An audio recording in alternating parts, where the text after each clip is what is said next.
not the silicone. What you had there is, it seems like a sports shirt doesn't fit in it. So it's not the silicone. Right.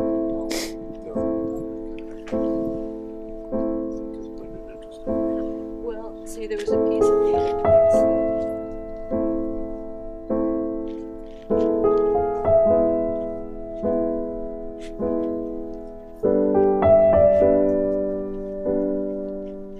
Let's start with this. This is an Egyptian statue. Now, you can clearly see that it's coated with a layer of something that I'm going to call putty or concrete, or actually granular little bits and pieces of material glued together that constitute this mold over the top of what is quite obviously a mummy. And this is the wrapping of the mummy. It's clearly seen. Now, I'm going to show you something from Brian Forrester's video right now. This is a Brian Forrester Lost Ancient High Technology Egypt 2017 update, Tanis and Aswan. Now, listen to this. You're going out looking at it. He's asking some good questions. I'm going to stop it as he goes here and there. But if you understand the colors of mud fossils, you're going to see these red sort of things bleeding out. This is literally from life. And so is this. These leaching things are from blood. Now, you see this? That was this guy's leg. This is his foot. That is vein blood. The black is from vein. All right, it's expended blood. It's FeO2. It's hard. The red is more of a loose or substance. It makes red ochre. It makes red sandstone. Old red sandstone, pipestone, all of that stuff. Now, you'll see he's wondering, why is this like running off here? It's literally bled from the vein. That doesn't normally happen a lot, but this is a huge structure, and it somehow liquefied itself inside. Once they stabilize the black, normally it's pretty hard. The red is different. The red hydrates easily and it comes out. But that's why it's open here. So let's watch this.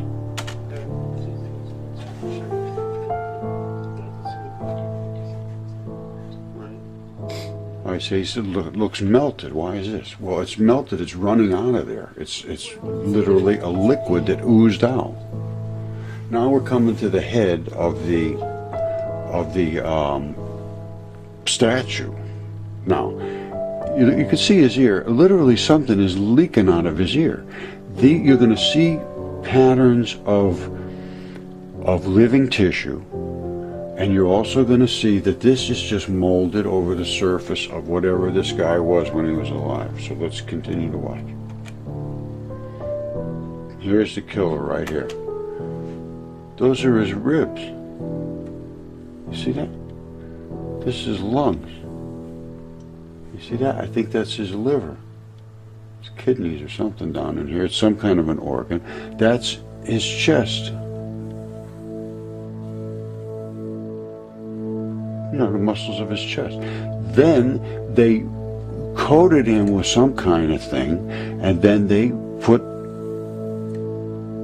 this coating over the top of him so that he would apparently achieve immortality. But he's asking the right question. Very strange weathering. Well, yeah, it's strange if you don't understand that it was alive. This is exactly. You can get DNA from this. No question whatsoever. Even Harvard, Max Planck. I sent my stuff about DNA. Nobody did any DNA.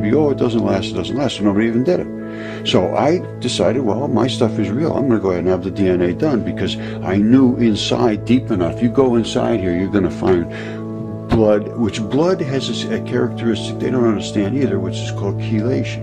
Chelation is the blood molecules themselves contain these transition metals, and they surround themselves with little molecules that keep them like inside of a rubber bag. They're called ligands, and you can only crack those open with acids.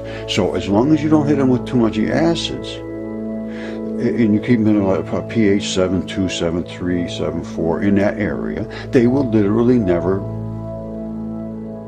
go bad. The DNA, it's going to stay in there literally forever. And they found this out. These are the bits and pieces of one of the largest sculptures ever created on the planet. That is a finger. This is the kneecap.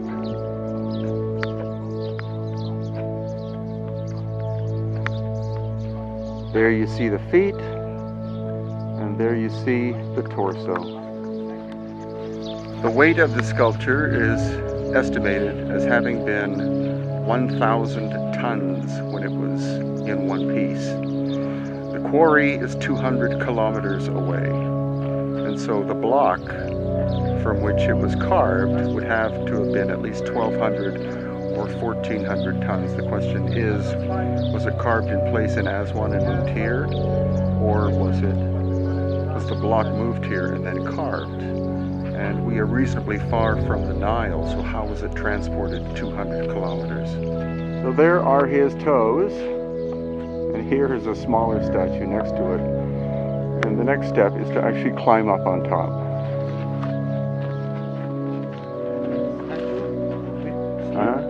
Statue? Keep pushing.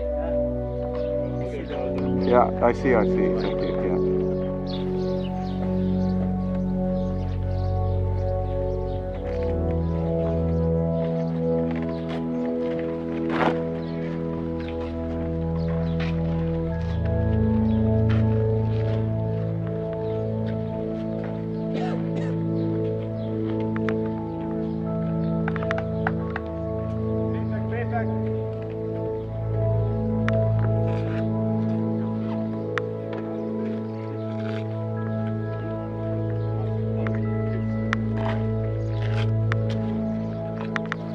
So this is the biggest pedestal in the whole world. And this is, in my opinion, weighing around 500 tons.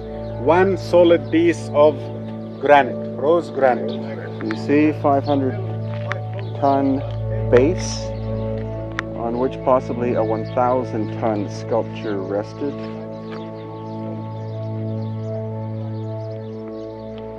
Here are his toes.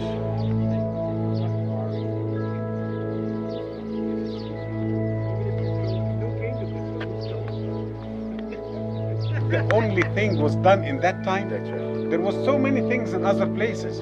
So we need 5,000 there, 5,000 here, 5,000 that's not 5. So the whole nation will be busy just pushing and dragging the stones, which is not convincing. But pushing and dragging is one thing, then lifting is And lifting. another.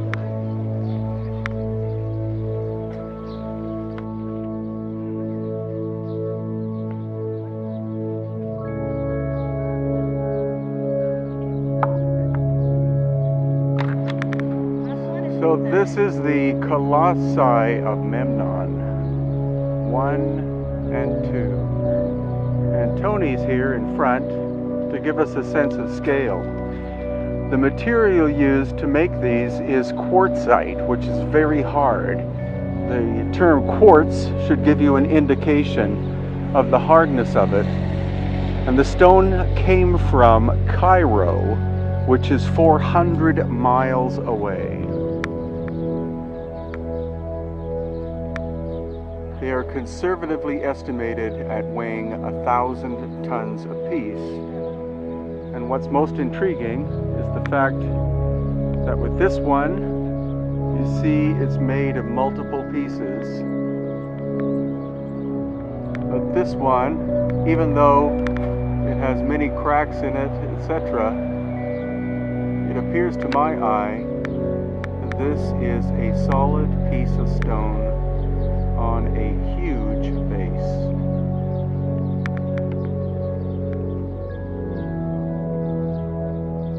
So if the stone was brought from 400 miles away, and it's quartzite, which has the hardness at least that of granite, how did they move it here, and how did they carve it? Because the dynastic Egyptians were a Bronze Age culture. They did not have steel or iron or diamond equipment.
much for pussyfooting around. This thing was a reptile.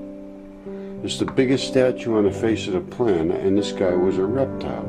You look at this face, and I'm telling you, this is a reptile. Now, these are like, look at these features. I can tell you the colors are pretty close to what a human person would be, black and red and the rust colors. Those are the colors of blood transitioning from arterial blood to vein blood. Now, watch this. This is his head. Now look down here. You see that? Those are reptile scales or some kind of body armor. At first I thought it was his, his insides and his guts and all this, but look at them. These are little, they're overlapped scales.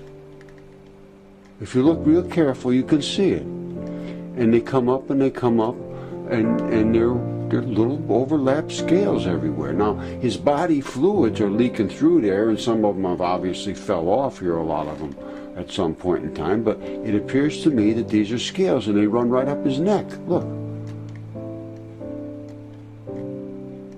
This is right up his neck.